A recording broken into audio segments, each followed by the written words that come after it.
اعوذ باللہ من الشیطان الرجیم بسم اللہ الرحمن الرحیم ومن اہل الكتاب من ان تامنه بقنطار يؤده اليك ومنهم من ان تامنه بدينار لا يؤده اليك الا ما دمت عليه قائما ذلك بانهم قالوا ليس علينا في الامين السبيل ويقولون على الله الكذب وهم يعلمون بلى من اوفى بعهده واتقى فان الله يحب المتقين صدق اللہ العظیم۔ السلام علیکم ورحمۃ اللہ وبرکاتہ۔ یہ سورہ آل عمران کی آیتیں ہیں جس میں ارشاد ہوتا ہے، اور اہل کتاب میں سے وہ بھی ہیں جو اگر آپ بھروسہ کریں اس پر ڈھیر و مال کا تو وہ واپس کرے گا اسے آپ کی طرف، اور ان میں سے وہ بھی ہیں اگر آپ بھروسہ کریں ان پر ایک دینار کا تو وہ واپس نہیں کرے گا اسے آپ کی طرف مگر جب تک آپ کھڑے رہیں اس پر، اس سبب سے کہ انہوں نے کہا کہ نہیں ہم پر امی لوگوں کے بارے میں کوئی الزام، اور وہ لوگ کہتے ہیں اللہ پر جھوٹ اس حال میں کہ وہ لوگ جانتے ہیں۔ کیوں نہیں جس نے پورا کیا اپنے عہد کو اور تقوی اختیار کیا تو یقیناً اللہ پسند کرتا ہے متقیوں کو۔ وَإِن مِّنْ أَهْلِ الْكِتَابِ إِن تَأْمَنَّهُ بِقِنطَارٍ يُؤَدِّهُ إِلَيْكَ۔ ایمان بالقول، یعنی قول سے ایمان کا دعویٰ کرنا۔ ایمان بالقول کی تصدیق ایمان بالفعل سے ہوتی ہے، یعنی بالفعل والے ایمان کرنے سے۔ قرآن کریم کی آمد سے قبل کتاب موسیٰ کو ایک فضیلت حاصل تھی، اللہ کی طرف سے ایک فضیلت۔ اللہ کی طرف سے فضیلت ایک عہد اور ایک ذمہ داری کے تحت حاصل ہوتی ہے، یعنی اللہ سے عہد اور اس کی ذمہ داری لینا۔ قرآن کریم نے 12 بنی اسرائیل کو اپنے عہد یاد دلائے اور اس کی طرف دعوت دی۔ اس آیت مبارکہ میں ایمان بالقول کی تصدیق کا ایک اہم اصول مال کی امانت بتایا گیا ہے، یعنی کسی کے ایمان کو پرکھنے کا ایک طریقہ ہے، مال امانت یا قرض کے طور پر اس کو دو۔ اس میں خیانت کرنے والے پہ یہ بات ثابت ہو جاتی ہے کہ وہ ایمان سے خالی ہے۔ جس کے دل میں ایمان نہ ہو وہ اپنے ذہن کے تراشیدہ عقیدے بنا کر اللہ پر جھوٹ باندھتے ہیں اور اپنے باطل نظام کے لیے راہ ہموار کرنے والے ہیں۔ نظریات و نظام ہے فرسودہ، خواہ مذہبی ہوں کہ سیاسی ہوں، اس کا اللہ کی کتاب سے کوئی تعلق نہیں ہے۔ قالوا لیس علینا فی الامین السبیل۔ ان آیت میں اللہ تعالیٰ نے دین و دنیا کو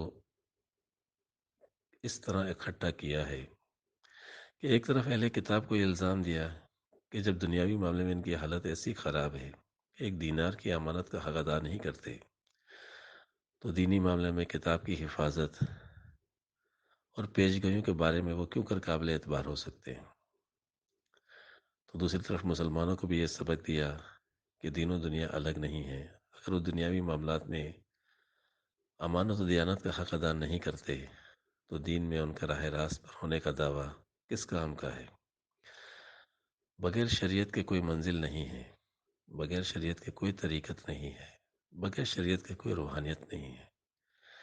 شریعت کے اصولوں پر سختی سے عمل کرنے سے ہی منزلیں ملتی ہیں۔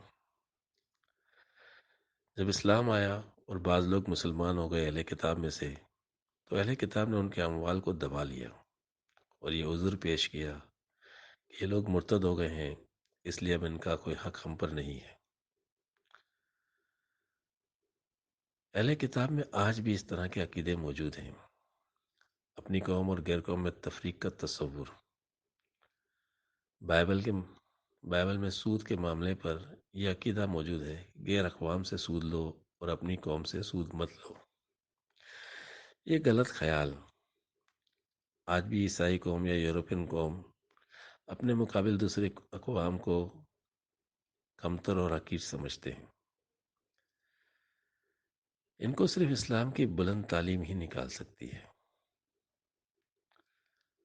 نبی کریم صلی اللہ علیہ وسلم نے جب ایام جاہلیت کے خون اور انتقامات کو معاف کیا تو ساتھ ہی امانتوں کے متعلق یہ تاکید کی، الا الامانۃ فانها مودۃ للبر والفاجر، کہ امانت کے حقوق باطل نہیں ہوتے، امانت نیک کی ہو یا بد کی ہو، سب کی طرف ادا ہونی چاہیے، چونکہ امانت اور معاہدہ ہر قسم کی اس میں ایک ذمہ داری آتی ہے۔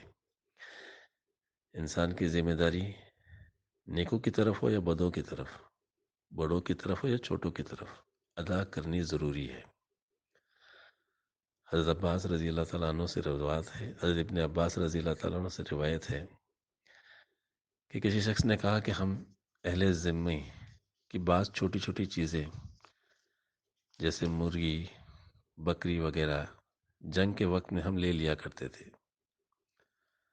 تو آپ صلی اللہ علیہ وسلم نے فرمایا یہ تو اہل کتاب کے قول کی مانند ہے، لیس علینا فی الامین السبیل، لہذا جب وہ جزیہ ادا کر دیں، جب ذمی جزیہ ادا کر دیں تو ان کے اموال میں کسی قسم کا تصرف جائز نہیں ہے، سوائے اس کے کہ وہ جو اپنی خوشی سے دیں۔ اسلام کی آمد اور اس کا غلبہ تمام باطل ادیان پر ہونا بالحق ہے۔ یہ نظریات باطل نظام ہمیشہ عدلتے بدلتے رہتے ہیں، یہ مقصد زندگی نہیں بن سکتے بلکہ آزمائش کا باعث ہے۔ بَلَّ مَنْ أَوْفَى بِعَهْدِهِ وَاتَّقَىٰ فَإِنَّ اللَّهَ يُحِبُّ الْمُتَّقِينَ۔ دین کی فکر، اللہ سے محبت متقیوں کے لیے دین و دنیا میں کامیابی کی ضمانت ہے۔ اللہ کے عہد کی فکر سے ان باطل طاقتوں کو سربقف قرآن بدست توحید و رسالت کا پیغام ہر سطح پر بطور اہتمام حجت پہنچا دیں، ان کے سامنے ہرگز نہ جھکیں۔ وہ رزق نہیں دیتے، رزق کا مالک اللہ ہے۔ بے فکر ہو کر اللہ کے احکامات کی پیروی کرتے چلے جائیں، انشاءاللہ دنیا آپ کے قدموں پہ سجدہ ریز ہوگی، خوف امن سے بدل جائے گا، کافر اور مشرک بے ایمان جہنم رسید ہوں گے، اللہ ان پر آپ صلی اللہ علیہ وسلم کے طفیل، آپ صلی اللہ علیہ وسلم کی امت کو ان پر قائم کرے گا، یہ اللہ کا وعدہ ہے۔ نبی کریم صلی اللہ علیہ وسلم کی آمد سے قبل یہ عہد دوسری امتوں سے لیا گیا تھا کہ جب نبی کریم صلی اللہ علیہ وسلم اور آپ کے اصحاب ان کے پاس آئیں تو وہ اپنی حکومتیں ان کے حوالے کر دیں، اور وہ جس کو حلال قرار دیں وہی ان کے لیے حلال ہوگا، اور جس کو حرام قرار دیں وہی ان کے لیے حرام ہوگا۔ اسلام نے آ کر تمام انسانوں کے سامنے لا امتناعی ترقیات کی راہیں کھول دی تاکہ ہر شخص ہر دور میں اپنی استعداد اور اپنی حالت کے مطابق ان مقامات عالیہ اور مرتبہ فضیلت کو پا سکے اور متقی بن کر اللہ کی محبت کو پائے، اپنی انا کو لکھائے، رب سے ہم آہنگ کرے۔ کاروبار شہریاری کی حقیقت اور ہے، یہ وجود میر و سلطان پہ نہیں ہے منحصر، مجلس ملت ہو یا پرویز کا دربار ہو، ہے وہ سلطان گیر کی کھیتی پہ ہو جس کی نظر۔